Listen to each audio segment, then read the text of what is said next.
రోజు మా అమర్‌దీప్ మొత్తం మేమే. మీడియాకి నమస్కారం అండి.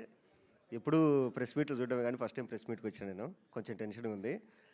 అండ్ ఫస్ట్ ఈ కథ ఇన్నప్పుడు అనుకున్న అమర్ సక్సెస్ కొట్టేసినాడు అని. ఎందుకంటే ఈ ఈ కాలంలో మా ఫ్రెండ్స్ చాలామంది డైరెక్టర్స్ ఉన్నారు. అండ్ డైరెక్టర్ ట్రయల్స్‌లో ఉండు. నేను కూడా డైరెక్టర్ అవ్వాలని చెప్పి యాక్ట్ అయినా. ఎవరికన్నా కథ చెప్పినప్పుడు ఇందులో ఫైట్లు లేవా? ఇందులో ఐటెమ్ సాంగులు లేవా? అని అడిగేవాళ్ళు ఎక్కువ ఉన్నారు. కానీ మావాడు మాత్రము సినిమాలో అమర్‌తో పాటు ఈక్వల్‌గా దాదాపు 10 క్యారెక్టర్లుంటాయి. మొత్తం స్క్రీన్ స్పేస్ అంటే సినిమా మొత్తం నా చుట్టూనే తిరగాలి, నేనే స్క్రీన్‌లో ఎక్కువ కనపడాలి అనేది కాకుండా మంచి కథ కావాలి. ఆ కథ ఫస్ట్ జనాల్లోకి వెళ్తే చాలు, సినిమా హిట్ పడితే తర్వాత చూసుకుందాం అనే మైండ్ సెట్‌తో ఉన్నాడు.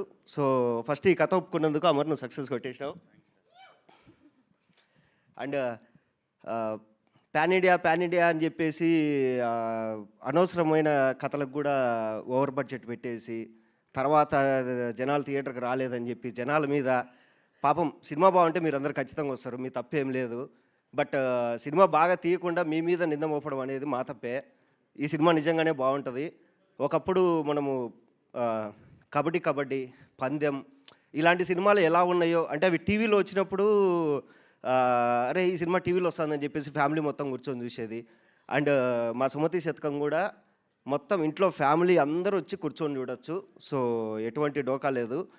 చాలా రోజుల తర్వాత అంటే మన తెలుగు వాళ్ళకి తెలుగు కథలు వస్తే చాలండి. అంటే మీరు పడే కష్టాలు, మీ రియల్ లైఫ్‌లో ఉండే బాధలు ఇయన్నీ పక్కన పెట్టి వచ్చి థియేటర్‌లో కూర్చొని ఒక 2 గంటలు హ్యాపీగా నవ్వుకొని పోండి. అంతే. మేమైతే షూర్ షాట్ చెప్తున్నాము. మీకు ఎటువంటి ఇబ్బంది ఉండదు థియేటర్‌లో. ఏందిరా ఈడు సావగొట్టినాడు అనేది మాత్రం ఉండదు. 2 గంటలు హ్యాపీగా నవ్వుకోవచ్చు. అదైతే మా నాయుడు పక్కా ప్లాన్ చేసినాడు. సో, ఇది పక్కా తెలుగు సినిమా. యాక్చువల్లీ పండగకి రావాలి. బట్ ఆ కాంపిటీషన్‌లో ఎందుకులే అని చెప్పేసి ఒక నెల తర్వాత వస్తుంది. అండ్ సుమతి శతకం టీం అందరికీ, అంటే ఆ టీంలో నేను కూడా ఉన్నా, మా అందరికీ మీ సైడ్ నుంచి సపోర్ట్ వస్తుందని ఖచ్చితంగా కోరుకుంటున్నాను. థ్యాంక్ యూ మహేష్ గారు. Thank you so much. And ఇప్పుడు మా అమర్‌దీప్ గారి నాన్నగారిని మాట్లాడవలసిందిగా రిక్వెస్ట్ చేస్తున్నాం. Just all the best wishes చెప్పండి సార్.